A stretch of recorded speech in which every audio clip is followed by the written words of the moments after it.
Essa não é a voz de Magna Santana. Itanamara, bom dia.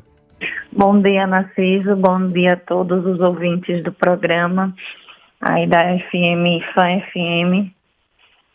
Quero desde já agradecer pelo espaço para a gente tratar de um tema tão relevante e tão importante para a maioria das famílias, principalmente aquelas que se encontram em estado de vulnerabilidade social. A pergunta central, Itanamara, é a seguinte: nós temos um debate acalorado hoje no Brasil com relação ao fim do Bolsa Família e a chegada de um novo programa, o Auxílio Brasil.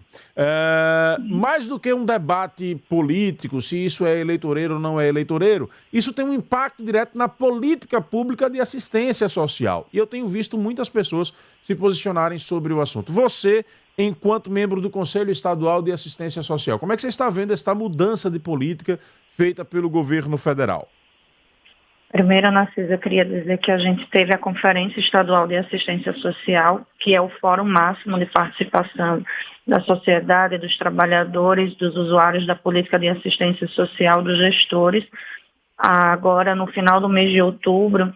E nesta conferência nós tiramos uma moção de repúdio contra o Auxílio Brasil. Nós se posicionamos contra o Auxílio Brasil. E por que nós somos contra o Auxílio Brasil? Ele não é somente um programa eleitoreiro, ele não somente destrói o maior programa de transferência de renda do Brasil, que é o do Brasil e da América Latina, que é o programa Bolsa Família, O Auxílio Brasil, ele está previsto numa medida provisória, ele encerra no próximo ano, então não é uma política continuada. Além disso, o programa, ele ataca algumas questões que são centrais. Por exemplo, nós temos quase 15 milhões de brasileiros e famílias brasileiras atendidas pelo programa Bolsa Família, que foram atendidas até outubro pelo programa Bolsa Família, e que, em média, isso dá 50 milhões de brasileiros e brasileiras. Então, Bolsonaro está dizendo que pode chegar a 17 milhões e, com isso, iria incluir quem está na fila de espera do programa Bolsa Família. Primeiro que não inclui todos que estão na fila de espera do programa Bolsa Família. Só para você ter uma dimensão, no Nordeste, nós temos uma média de 800 mil famílias esperando entrar no programa Bolsa Família, que estava esperando entrar no programa Bolsa Família. Então, nem todas essas famílias vão ser contempladas. Outro problema que se tem é que nós hoje no Brasil, fruto de muita luta da sociedade civil, dos parlamentares, inclusive, se teve o auxílio emergencial. O auxílio emergencial, ele atende 39 milhões de famílias. Então, se esse novo programa de Bolsonaro só vai atender somente 17 milhões, se é que vai atender esses 17, mas a princípio será apenas o público do Bolsa Família, ele diz que a partir de dezembro ele incluirá os demais, 22 milhões de pessoas vão ficar de fora, 22 milhões de famílias brasileiras vão ficar de fora. E a pergunta o Auxílio Brasil não vai chegar para essas famílias ainda continuam tendo necessidade de ter acesso ao auxílio emergencial. Outra coisa que o programa ataca, ele não passou, ele não é discutido por dentro da política de assistência social, ele não foi debatido, discutido, pactuado pelas instâncias da assistência social, não foi debatido com os gestores, não foi debatido com os órgãos da sociedade civil, exemplo do Conselho Nacional de Assistência e dos conselhos estaduais. Não tem um diálogo conosco, é simplesmente uma medida provisória de cima para baixo e que vai instituir um programa e acabar com outro. Agora, que é um programa. Para que fique claro para os nossos ouvintes, o Bolsa Família, existia alguma lei que garantia ele como uma política de Estado e não como um programa de governo? Sim, o Bolsa Família ele é garantido, ele tem uma lei que institui o programa Bolsa Família. O programa Bolsa Família ele articulava 3 grandes políticas: a política de assistência social, onde a gente fazia todo o acompanhamento social das famílias, através das equipes de psicossocial, dos serviços que são ofertados nos CRAs, que é os Centros de Referência da Assistência Social. Além disso, articulava a política da educação em que a criança e o adolescente deveria estar frequentando as aulas.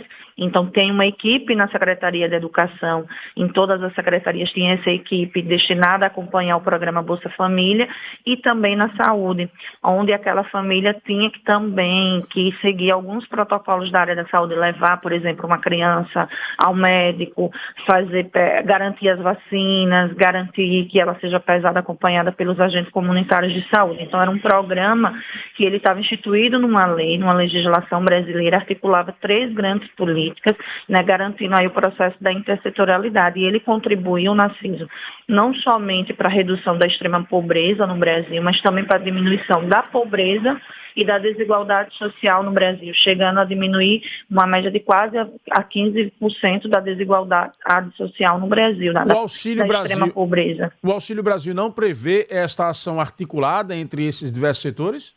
Não, o Auxílio Brasil, ele é o seguinte, ele prevê dentro deles 8 benefícios, né, e tem lá vários. Uma das coisas que prevê é que pode a mãe contratar uma creche privada, e aí essa mãe que contratar uma creche privada, ela teria um incremento nesse auxílio, ou seja, ao invés de fortalecer o sistema de educação pública, né, prevê lá uma bolsa atleta, ou seja, aquele jovem que estaria praticando esporte, ele poderia ter um incremento, mas isso tudo é muito frágil.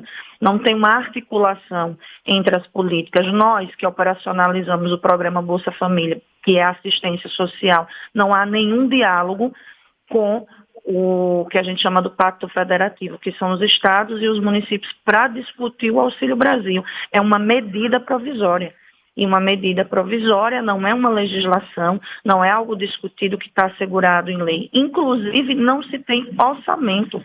É tão provável que existe toda uma discussão do que é chamado agora da PEC do calote, em que Bolsonaro diz, e os parlamentares que votaram favorável à PEC do calote, que é para assegurar recursos para o Auxílio Brasil. Só que dentro do texto da PEC do calote não tem nada que se refere ao Auxílio Brasil.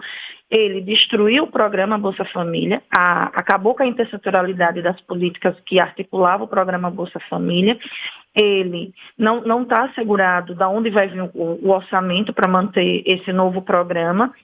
Acabou com o cadastro único, que o cadastro único, Narciso, ele é o que garante ao gestor público, seja do município de Nossa Senhora da Glória, a secretária de Estado de Assistência Social do Estado de Sergipe, tem uma radiografia da situação de vulnerabilidade social do município, do Estado e do Brasil. Então, lá no cadastro único tem a situação de vulnerabilidade social, que serve para incrementar o programa Bolsa Família e para fazer diversos outros programas sociais, projetos, e para fazer as políticas públicas chegar na população mais pobre. Ele, inclusive, acaba com o cadastro único, porque ele vai utilizar agora, a princípio, os mesmos usuários que estão no programa Bolsa Família, que já estão cadastrados no CAD único, mas a proposta é que se utilize um aplicativo para os próximos, ou seja, então esvazia todo o processo de articulação entre as políticas públicas. E quero dizer mais, o Auxílio Brasil,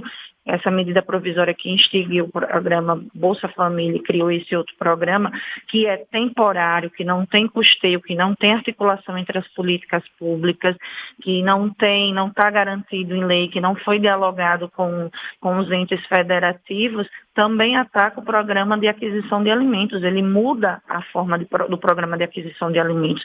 Então, esse programa, ele atinge diretamente a população mais vulnerável do Brasil, seja a população vulnerável de uma forma geral e principalmente a população do campo. Né? A gente sabe que o programa de aquisição de alimentos, ele compra alimento diretamente do trabalhador do campo.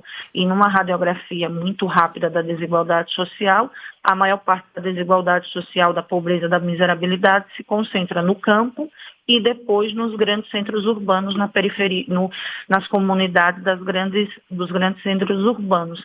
Então ele não vem promover inclusão. Na sua opinião, enquanto assistente social, enquanto membro do Conselho Estadual da Assistência Social, este programa que está sendo apresentado, ele é um prejuízo para a política de assistência?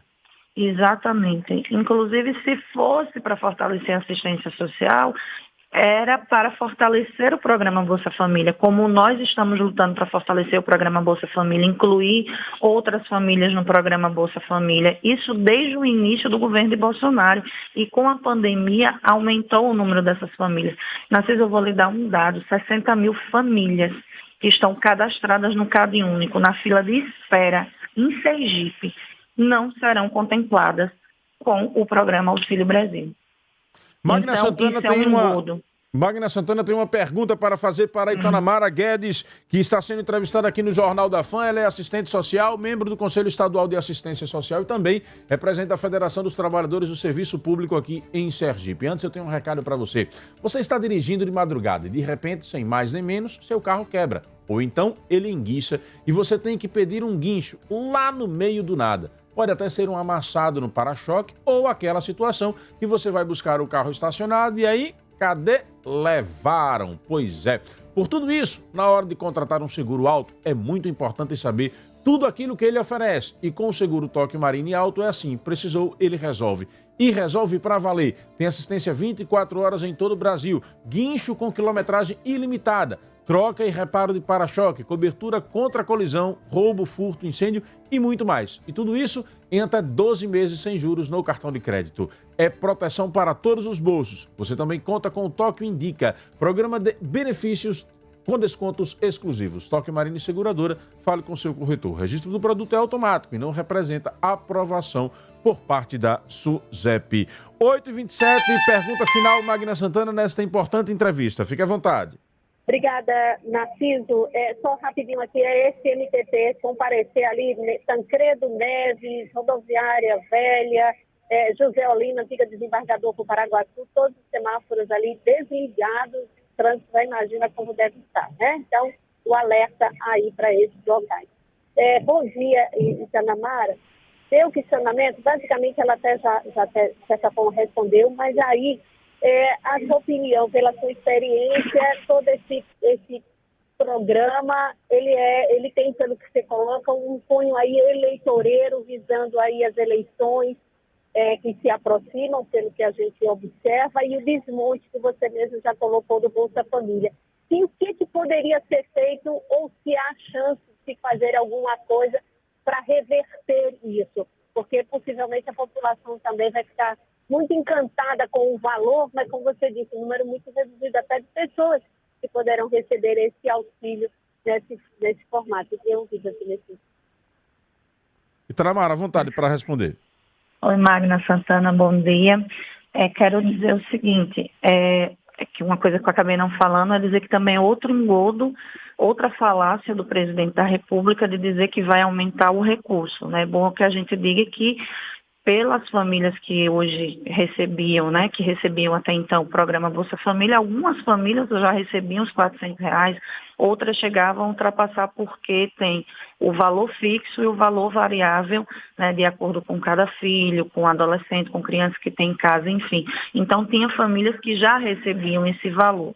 Eu acho que existem questões que podem ser feitas. A primeira coisa é que até agora não está claro de onde vem o recurso, né, para pagar o programa Auxílio Brasil.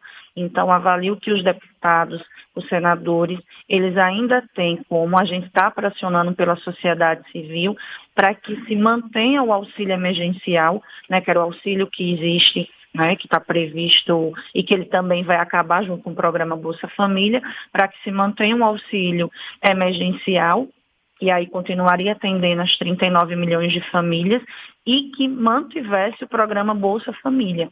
E para isso, uma briga entre os deputados, uma briga no sentido dos deputados, dos senadores, não dá a Bolsonaro o que ele quer, que inclusive é aprovar a PEC do calote. E aí, já falando sobre a PEC do calote, Narciso, eu sou servidora pública municipal. Então, é outra falácia de dizer que vai salvar as prefeituras, né, porque vai reparcelar a dívida do INSS. Os prefeitos estão sofrendo com a má gestão de Bolsonaro e nós, servidores públicos, há muito tempo. Ele pode reparcelar a dívida do INSS sem fazer essa PEC de EC 23. Né? Inclusive, já existe outra PEC tramitando, que é a PEC 15, na Câmara dos Deputados. Outra coisa que também é bom a gente dizer, aqui falando para os professores pensionistas e aposentados, é que não dá para dizer que vai pagar um auxílio, dar o auxílio à população, que esse auxílio, e se ele mantiver esse programa Bolsa Família, pode ser pago com recurso do Tesouro, né? E aí fazer o calote daqueles servidores que estão aposentados ou na ativa de dívida do próprio Estado, que é o precatório. Falo isso porque os recursos que partem, que Bolsonaro destinou para fazer o enfrentamento à pandemia aos estados e municípios foram às custas dos servidores públicos, com a implantação da Lei 173, que congelou o aumento salarial e a carreira dos servidores durante 2 anos. E agora mais essa com relação àqueles que têm os precatórios relacionados ao Fundef. Então, acho que precisa criar mecanismos. E o mecanismo mais correto era que o parlamento brasileiro não aprovasse a PEC, que ela não traz benefícios, ela não assegura o orçamento para pagar o programa que Bolsonaro quer, daí a pressa dele para aprovar, e ele pode manter o programa Bolsa Família e manter o auxílio emergencial, que aí aumenta, né, porque o auxílio emergencial atende 39 milhões de brasileiros, né, de famílias brasileiras, inclusive aumentando o valor. O Brasil ainda continua numa crise social e econômica que foi agravada com a pandemia. Nós temos alto índice de desemprego,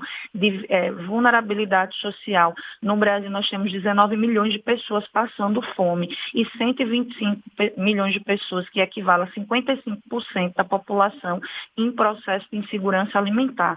Então a gente tem que defender a manutenção do programa Bolsa Família e a manutenção do auxílio emergencial, que assegura que esses 22 milhões de brasileiros de famílias brasileiras, continuarão recebendo benefício. É essa a nossa defesa. E um dos caminhos, Narciso, é não aprovação da PEC 23. Minha cara Itanamara Guedes, muito obrigado por sua participação aqui no Jornal da FAM. Tenha uma boa semana. Vamos repercutir todo o conteúdo no fanf1.com.br. Eu que agradeço pelo espaço, por trazer uma temática tão importante e que atinge a milhares de brasileiros e a milhares de sergipanos. Um grande abraço, Narciso, para você, para Gabriel, para Magna Santana e para todos os ouvintes da FAM FM. Muito obrigado, Itanamara Guedes, assistente social, membro do Conselho Estadual de Assistência e também presidente da Federação Estadual de Trabalhadores do Serviço Público.